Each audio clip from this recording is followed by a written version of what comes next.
अनेकांच्या पोटातील ओठावर येणाऱ्या गुपितांची बिनधास्त मांडणी करणारं बातमीपत्र। फडणवीस सरकारने उद्धव ठाकरे आणि आमचा पक्ष संपवण्याचा प्रयत्न केला, पण त्याचा काही फायदा झाला नाही, संजय राऊत यांचं वक्तव्य। कारणाशिवाय सध्याच्या राजवटीत आणि भाजपच्या फायद्याशिवाय काही होत नाही। अरुण गोयल यांना सर्व नियम, कायदे, कानून आणि संविधान डावलून त्यांना निवडणूक आयुक्त केलं होतं। प्रशांत भूषण यांनी त्यांच्याविषयी सर्वोच्च न्यायालयात याचिका दाखल केली। सुप्रीम कोर्टाने सुद्धा त्यांच्या निवडणुकीसंदर्भात प्रश्नचिन्ह निर्माण केले होते, त्यावरही सरकारने कोणतीही भूमिका घेतली नाही आणि आता त्यांनी राजीनामा दिला, त्यामुळे ठरवून घोळ घालण्याचा प्रयत्न सुरू आहे। निवडणूक आयोग असलं काय आणि नसलं काय या देशाला काही फरक पडत नाही। आधी कट्यार कमरेला बाळगायला शिका। चाकू सुरेवाली आम्ही लोक आहोत, ही शिवसेना चाकू सुऱ्यातून वाढलेली आहे, म्हणून आम्हाला शिकवू नका कट्याराची गोष्टी। आधी तुमची जागा वाटप नीट करा। माझ्या माहितीनुसार महाराष्ट्रात भाजप पक्ष आणि त्यांचे 2 डंपर त्यांच्या हातून निसटत आहेत। यामुळे महाराष्ट्रातून जाऊन लोकांनी मोदींना विनंती केली की तुम्ही महाराष्ट्रात निवडणूक लढा आणि मोदी ती ऑफर स्वीकारतात। मोदी महाराष्ट्रातून लढले तर त्यांना 4-5 जागा मिळतील। गडकरींचं तिकीट कापून नागपुरातून लढावं असं मोदींच्या डोक्यात आहे। आम्ही सर्व मिळून 40च्या वर जागा जिंकणार आहोत आणि ते जर रोखायचं असेल तर मोदींनी महाराष्ट्रातून नागपूर किंवा पुण्यातून निवडणूक लढवावी, ही त्यांची भीती आहे। कोणाचा डंपर पलटी होतोय आणि कोणाचा झंपर वर जातोय यांचा हे कळेल आता, हे लक्षात घ्या। तुकोबा रायाचं अजून एक वाक्य, ऐशा नरा मोजूनी माराव्या पैजारा।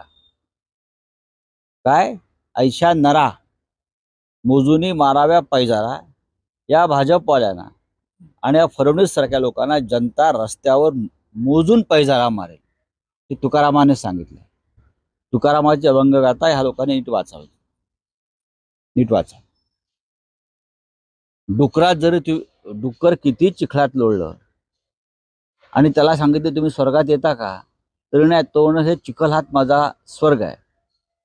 ही डुकराची नीती भारतीय जनता पक्षाची। ते चिखलात लोळतायत, आमच्या बरोबर असताना ते स्वर्गसुखात आनंद घेत होते।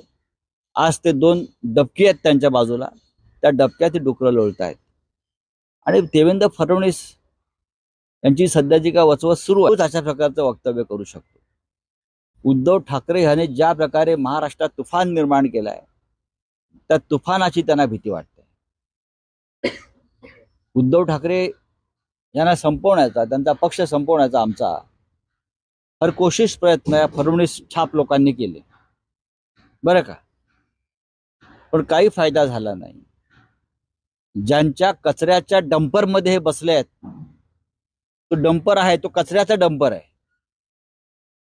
आणि त्या कचऱ्याच्या डंपरमध्ये बसून भारतीय जनता पक्षाचा प्रवास सुरू असेल, बरं का, तर महाराष्ट्र डम्पिंग ग्राउंड नाही, हा सगळा कचरा या डंपरसह आम्ही महाराष्ट्राच्या सीमापार गुजरातमध्ये नेऊन टाकणार आहोत, हे मी फडणवीसांना आता सांगू इच्छितो।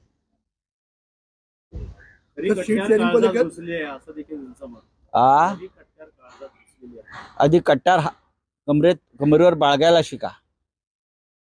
हे चाकू शिरेवाले आम्ही लोक आहोत, बरं का।